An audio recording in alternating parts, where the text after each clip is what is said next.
जरा सोचो, तुम्हें एक झूठे केस में फंसाकर दुनिया की सबसे खतरनाक जेल में भेज दिया जाए। कहानी की शुरुआत होती है 1931 के पेरिस शहर में, जहां पेपिलॉन नाम का एक शातिर आदमी रहता था जो किसी भी ताले को खोलने में माहिर था। एक दिन चोरी के बाद उसने हीरे अपने बॉस को दिए तो उसका बॉस पूछने लगा कि कहीं तुमने थोड़े बहुत हीरे रख तो नहीं लिए, लेकिन पेपिलॉन ने साफ इनकार कर दिया। तभी उसके सामने एक बुरी तरह जख्मी आदमी को लाया गया और बॉस ने उसे धमकी देकर कहा कि मुझसे झूठ बोलेगा ना तो ऐसा हाल कर दूंगा। ये देखकर पेपिलॉन थोड़ा घबरा गया, लेकिन वो अपने काम के पैसे लेकर वापस चला आया। वो सीधा अपनी गर्लफ्रेंड नैनिटी से मिलने पहुंचा और उसे कुछ हीरे तोहफे में दिए जो उसने अपने बॉस से छिपा लिए थे। उसी पल एक आदमी ने छिपकर नैनिटी के हाथ में वो नेकलेस देख लिया। खैर, फिर उन दोनों ने एक साथ रात गुजारी और नैनिटी ने कहा कि वो जुर्म की इस दुनिया से दूर अपना एक छोटा सा घर बसाना चाहती है। पर अगली सुबह अचानक उनके घर पुलिस आ गई और उन्होंने पेपिलॉन पर उसी आदमी के कत्ल का इल्जाम लगाया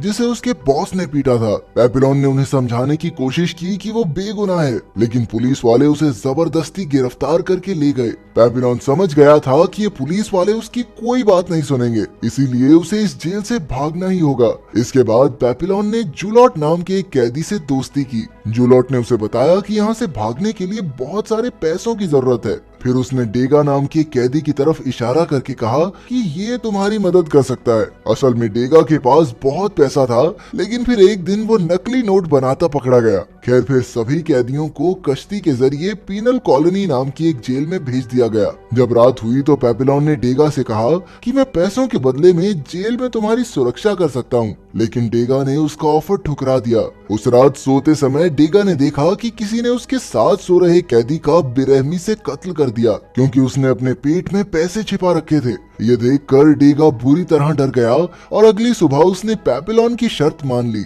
शर्त के मुताबिक पेपिलॉन डेगा की सुरक्षा सिर्फ तब तक करेगा जब तक वो जेल नहीं पहुंच जाते। असल में डेगा पेपिलॉन के साथ जेल से भागना नहीं चाहता था, क्योंकि उसे यकीन था कि उसकी पत्नी उसे जल्द ही छुड़ा लेगी। खैर, सबके सोने के बाद कल रात वाला हत्यारा आज डेगा की जान लेने आ गया। वो डेगा को मारने ही वाला था कि अचानक पेपिलॉन ने आकर उसकी जान बचाई। उसने हत्यारे की जमकर धुलाई की, लेकिन जल्द ही ऑफिसर्स को इसकी खबर मिल गई और उन्होंने पेपिलॉन को कड़ी सजा दी। पर पेपिलॉन को इस बात की खुशी थी कि जिसने उसे पैसे देने हैं वो जिंदा है। अगली सुबह वो सब पीनल कॉलोनी जेल पहुंच गए, लेकिन तभी अचानक जूलियट ने खुद को जानबूझकर जख्मी कर लिया ताकि उसे क्लिनिक में भर्ती कर दिया जाए। असल में वो क्लिनिक से भागने की फिराक में था, क्योंकि वहाँ सबसे कम पहरा होता है। फिर पेपिलॉन और बाकी कैदियों को इस नई जेल में लाया गया, जहाँ कई खूंखार अपराधियों को रखा गया था। वहाँ का वार्डन भी बेहद खतरनाक था और उसने सभी नए कैदियों को बताया कि यहाँ से भागना नामुमकिन है, तो कोशिश बिल्कुल मत करना, क्योंकि यही तुम्हारी सेहत के लिए बेस्ट रहेगा। अगर किसी ने भागने की कोशिश की तो उसे 2 साल काला पानी की सजा होगी। अगर दूसरी बार भागते हुए पकड़े गए तो 3 साल की सजा और, लेकिन जो तीसरी कोशिश करता पकड़ा गया उन्हें डेविल्स आइलैंड नाम की एक जेल में भेज दिया जाएगा, जहां रहकर हर इंसान पागल हो जाता है। और तो और, अगर किसी ने कोई कत्ल किया तो सबके सामने उसका सर धड़ से अलग कर दिया जाएगा। इसके बाद सभी कैदियों को पत्थर उठाने का काम मिला। कुछ दिन बाद पेपिलॉन की मुलाकात एक कश्ती वाले से हुई। पेपिलॉन ने उसे कश्ती के बदले ढेर सारा पैसा देने का वादा किया और वो मान भी गया। उसने पेपिलॉन को अगली रात किनारे पर मिलने को कहा। तभी अचानक एक खूंखार कैदी को इस प्लान की भनक लग गई और उसने पैसों के लिए डेगा पर हमला कर दिया। पर इस बार भी पेपिलॉन ने उस कैदी को धूल चटाकर डेगा की जान बचाई। ये सब देखकर डेगा को एहसास हो गया कि पेपिलॉन के बिना तो वो यहाँ एक दिन भी जिंदा नहीं बच पाएगा। अब उसके पास कोई और चारा नहीं था, इसीलिए उसने भी पेपिलॉन के साथ भागने का फैसला किया। फिर अगली सुबह सभी कैदियों को मैदान में इकट्ठा किया गया। असल में जूलियट ने भागने की कोशिश में 2 गार्ड्स की हत्या कर दी थी। कुछ ही पलों में उसका सर धड़ से अलग करके उसे मौत के घाट उतार दिया गया। उसे देखकर वहां मौजूद सभी कैदियों की रूह कांप गई। इसके बाद वार्डन ने पेपिलॉन और डेगा को जूलियट की लाश शमशान में ले जाने का हुक्म दिया। पर रास्ते में अचानक डेगा उल्टियां करने लगा, क्योंकि उसने आज तक कोई लाश ही नहीं देखी थी। तब पेपिलॉन ने उसे समझाने की कोशिश की, पर कोई फायदा नहीं हुआ। तभी एक गार्ड ने वहां आकर डेगा को लाश उठाने को कहा, लेकिन जब डेगा नहीं माना तो वो डेगा पर कोड़े बरसाने लगे। मगर पेपिलॉन से ये सब नहीं देखा गया, इसीलिए उसने गुस्से में एक पत्थर उठाकर गार्ड के सर पर दे मारा। इसके बाद वो वहां से भाग निकला, लेकिन बेचारा डेगा तो डर के मारे हिल भी नहीं पाया। खैर रात को पेपिलॉन नदी किनारे कश्ती वाले से मिलने पहुंचा। जब पेपिलॉन ने उससे कश्ती मांगी तो वो आदमी जोर जोर से हंसने लगा। पेपिलॉन ने मुड़कर देखा कि गार्ड्स ने उसे चारों ओर से घेर लिया था।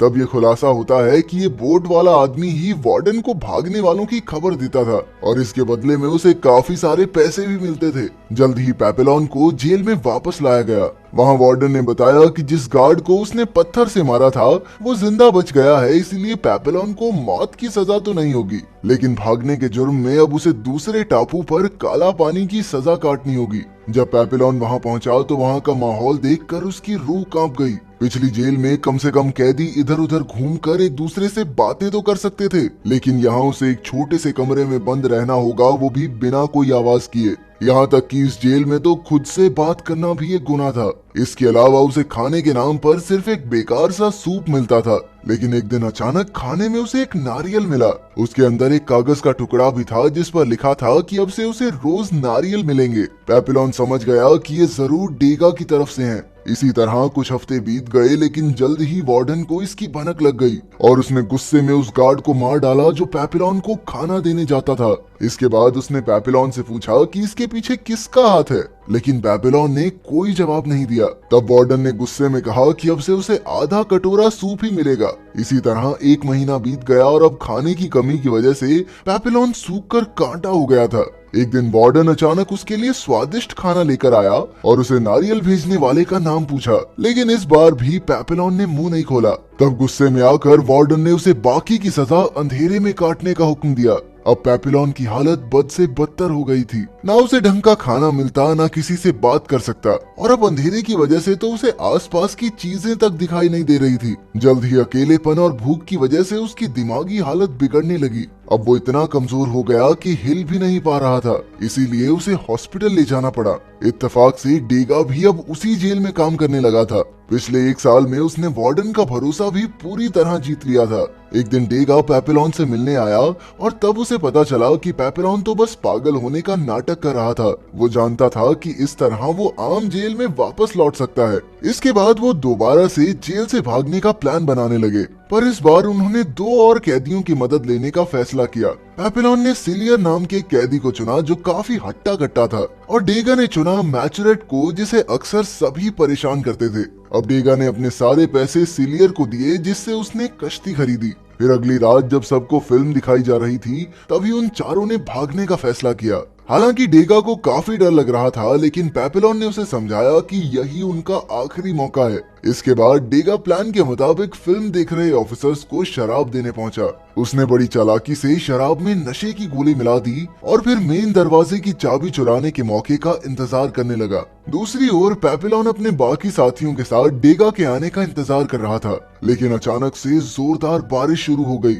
तभी लाइट चली गई और सिलियर ने कहा कि उन्हें अभी भाग जाना चाहिए, लेकिन पेपिलॉन अपने दोस्त डेगा के बिना कहीं जाने को तैयार नहीं था। खुशकिस्मती से डेगा उसी पल चाबियां लेकर आ गया और फिर अंधेरे का फायदा उठाकर उन चारों ने दरवाजा खोला और तुरंत जेल से भाग निकले। लेकिन भागते भागते रास्ता खत्म हो गया और अब नदी किनारे पहुंचने के लिए उन सबको नीचे कूदना था। पेपिलॉन, सीजर और मैचुरेट तो कूदकर नीचे पहुंच गए, लेकिन जैसे ही डेगा कूदने लगा अचानक लाइट वापस आ गई। इससे डेगा घबरा गया और धड़ाम से नीचे जा गिरा। अब वो चल भी नहीं पा रहा था, इसीलिए सिलियर ने कहा कि उन्हें डेगा को यहीं छोड़ देना चाहिए, पर पेपिलॉन अब भी नहीं माना। उसने मैचुरेट के साथ मिलकर जख्मी डेगा को सहारा दिया। वो सभी किनारे तक पहुंच गए जहां एक कश्ती उनके लिए तैयार खड़ी थी। वो चारों बिना समय गवाए कश्ती में बैठे और अंधेरे समुद्र में आगे बढ़ गए। कुछ घंटों बाद जब सूरज उगा तो सिलियर को एहसास हुआ कि वो अब तक ज्यादा दूर नहीं आए थे। तब उन्होंने हिसाब लगाया कि ये कश्ती काफी छोटी है और ये 4 लोगों का भार तो नहीं उठा सकती। साथ ही एक भयंकर तूफान तेजी से उनकी ओर बढ़ने लगा। अब उनके पास समय बहुत कम था, इसीलिए सिलियर ने अपनी ताकत के दम पर मैचुरेट को समुद्र में धकेल दिया और फिर उसने डेगा पर हमला किया। लेकिन पेपिलॉन उसके रास्ते में आ गया और दोनों एक दूसरे से लड़ने लगे। सिलियर पेपिलॉन से काफी हट्टा कट्टा था और उसे मारने ही वाला था कि ऐन वक्त पर डेगा ने उसकी पीठ में छुरा घोंपकर उसकी हत्या कर दी। इसके बाद उन दोनों ने मिलकर सिलियर को कश्ती से बाहर फेंका और मैचुरेट को वापस ऊपर खींच लिया।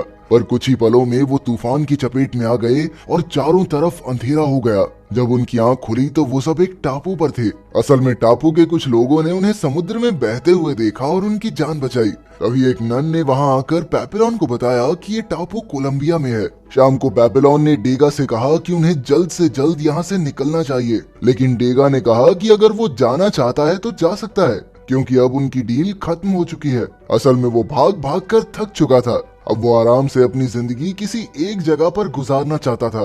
फिर पेपिलॉन मेचोरेट के पास गया, लेकिन वो भी टापू की लड़कियों पर लट्टू हो गया था। आखिरकार पेपिलॉन ने अकेले ही वहां से निकलने का फैसला किया, पर तभी अचानक उसकी नजर कुछ ऑफिसर्स पर पड़ी और वो समझ गया कि उस चालाक नन ने उनकी खबर पुलिस को दे दी है। अब पेपिलॉन ने फटाफट जाकर डेगा को उठाया, लेकिन उसी पल ऑफिसर्स ने उन्हें पकड़ लिया।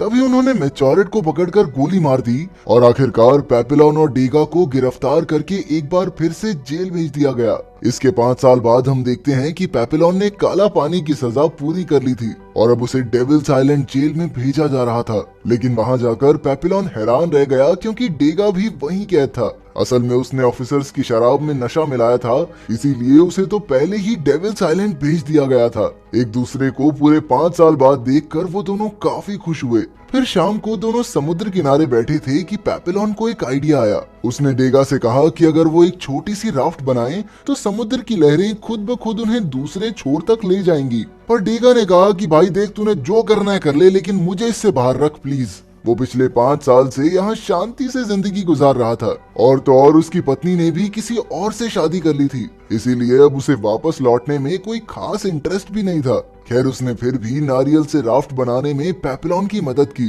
अगली सुबह दोनों दोस्तों ने एक दूसरे को गले लगाकर अलविदा कहा और फिर पेपिलॉन राफ्ट समुद्र में फेंक कर उस पर कूद गया। खुशकिस्मती से उसका प्लान कामयाब रहा और लहरें उसे दूसरी ओर ले जाने लगी। उसे जाते देख डेगा की आंखों में भी आंसू आ गए। अगर वीडियो पसंद आई तो लाइक कर देना, चैनल को सब्सक्राइब कर देना। मिलते हैं अगली वीडियो में।